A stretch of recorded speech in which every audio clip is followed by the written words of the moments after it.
नमस्कार, मैं हूं रुचि शर्मा। वेब3 की तमाम बड़ी खबरें लेकर हाजिर हैं हम।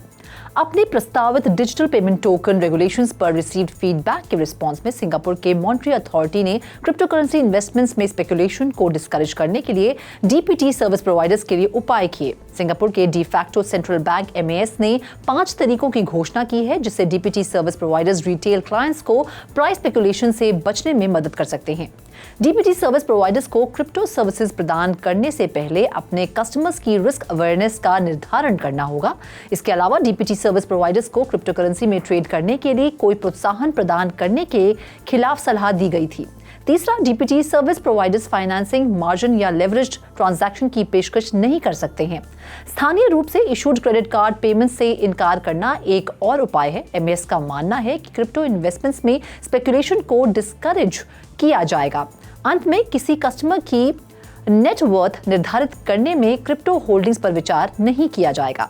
बढ़ते हैं अगली खबर की ओर। US securities and exchange commission ने क्रिप्टो एक्सचेंज क्रैकन पर अनरजिस्टर्ड सिक्योरिटीज एक्सचेंज के रूप में काम करने का आरोप लगाया है। सिक्योरिटीज एंड एक्सचेंज कमीशन ने विशेष रूप से अपने बिटकॉइन ट्रेडिंग प्लेटफॉर्म को unregistered broker, dealer, clearing agency और सिक्योरिटीज एक्सचेंज के रूप में चलाने के लिए पेवुड इनकॉर्पोरेशन और पेवुड वेंचर्स इनकॉर्पोरेशन, जिसे क्रैकन के नाम से जाना जाता है, के खिलाफ कार्रवाई की। SEC के अनुसार क्रैकन कम से कम सितंबर 2018 से क्रिप्टो करेंसी एसेट से संबंधित सिक्योरिटीज की खरीद और बिक्री की सुविधा देकर महत्वपूर्ण पैसा कमा रहा है, जबकि रिक्वायर्ड रजिस्ट्रेशन रिक्वायरमेंट से परहेज कर रहा है। सिक्योरिटीज एक्सचेंज एक्ट 1934 की रजिस्ट्रेशन रिक्वायरमेंट्स का कथित रूप से उल्लंघन किया गया है और SEC ने सैन फ्रांसिस्को में फेडरल डिस्ट्रिक्ट कोर्ट में मामला दायर किया है। शिकायत में जुर्माना, अवैध कमाई को ब्याज सहित लौटाना, कंडक्ट बेस्ड इंजंक्शंस और इंजंक्टिव रिलीफ की मांग की गई है। बाकी अहम खबरों के लिए करते हैं विशाखा का रुख। VDA कंपनी CoinDCX ने अनेमोका ब्रांड्स के तहत blockchain gaming platform the sandbox के साथ अपने कोलैबोरेशन की घोषणा की है।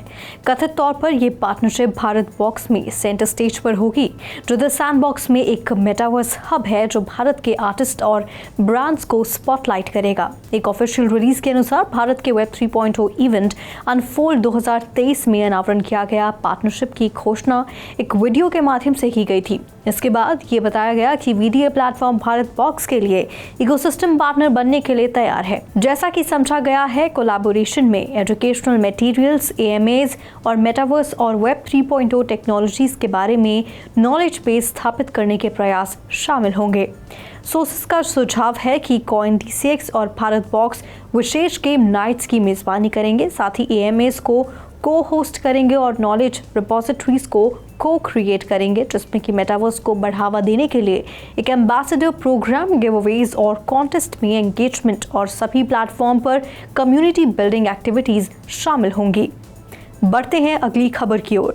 द इकोनॉमिक टाइम्स की एक रिपोर्ट के अनुसार भारतीय रिजर्व बैंक और national payment corporation of India central bank digital currency को अपनाने के लिए पर्पस डिफाइंड ट्रांजैक्शन के साथ साथ ऑफलाइन और फीचर फोन बेस्ड पेमेंट को स्ट्रैटेजिकली टारगेट कर रहे हैं। RBI और NPCI दोनों का साझा दृष्टिकोण CBDC उपयोग को सुव्यवस्थित करना है, जिससे कि डिजिटल पेमेंट को ट्रेडिशनल कैश ट्रांजैक्शन के जैसे सरल बनाया जा सके। इस उद्देश्य से RBI ने एक सैंडबॉक्स स्थापित किया है जो स्टार्टअप को कई CBDC यूज केसेस के साथ एक्सपेरिमेंट करने की अनुमति देता है। साल के अंत तक डेली ट्रांजैक्शन के 10 लाख से अधिक तक पहुंचने की प्रारंभिक उम्मीदों के बावजूद वर्तमान आंकड़े हजारों में हैं। ET के अनुसार चुनौती ये है कि CBDC एग्जिस्टिंग UPI ट्रांजैक्शन पर कोई विशेष लाभ नहीं दे रहा है, जिससे कि वाइड स्प्रेड कस्टमर अडॉप्शन में बाधा आ रही है। इसके साथ साथ फीचर फोन यूजर्स के लिए UPI 123 पे एक इंटरैक्टिव वॉइस रिस्पॉन्स नंबर पर कॉल करके तत्काल और सुरक्षित भुगतान की अनुमति भी देता है।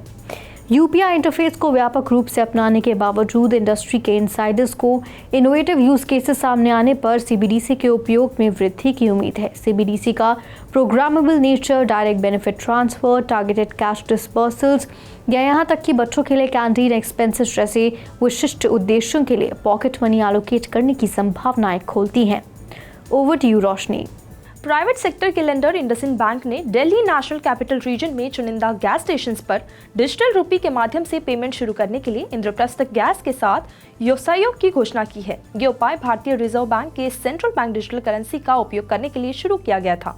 जो 2022 में शुरू किया गया पायलट प्रोजेक्ट था। यहाँ विचार ब्लॉकचेन तकनीक के माध्यम से फाइनेंशियल सर्विसेज में सुधार करना है। डिजिटल रुपी एप्लीकेशन को यूजर फ्रेंडली डिजाइन किया गया है, जो iOS और एंड्रॉइड दोनों प्लेटफॉर्म्स पर अवेलेबल है और इसमें सीमलेस ट्रांजैक्शन के लिए UPI QR कोड इंटरऑपरेबिलिटी की सुविधा है। इंडसइंड बैंक के मैनेजिंग डायरेक्टर और CEO सुमंत कतपालिया ने कैश ट्रांजैक्शन पर निर्भरता कम करने की दिशा में एक महत्वपूर्ण कदम के रूप में इस कदम के लिए समर्थन व्यक्त किया है। IGL के मैनेजिंग डायरेक्टर कमल किशोर चाटीवाल ने भी इस फाइनेंशियल इनोवेशन के साथ अपनी नेचुरल गैस डिस्ट्रीब्यूशन एक्सपर्टीज के इंटीग्रेशन की सराहना की, जिससे ग्लोबल इकोनॉमी में भारत की स्थिति मजबूत होने की उम्मीद है। दिल्ली NCR ने IGL के साथ बैंक की पार्टनरशिप को रियल वर्ल्ड ट्रांजैक्शन के लिए RBI के CBDC को अपनाने के अग्रणी प्रयास के रूप में देखा जाता है और ये भारत के लेस कैश डिपेंडेंट सोसाइटी की ओर बढ़ने के दृष्टिकोण के अनुरूप है।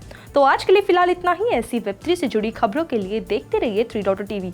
ऐसी और ज्यादा अपडेट्स के लिए हमारी वेबसाइट www.3worldstv.io पर लॉग ऑन करें या फिर स्कैन करें QR कोड। Thank you.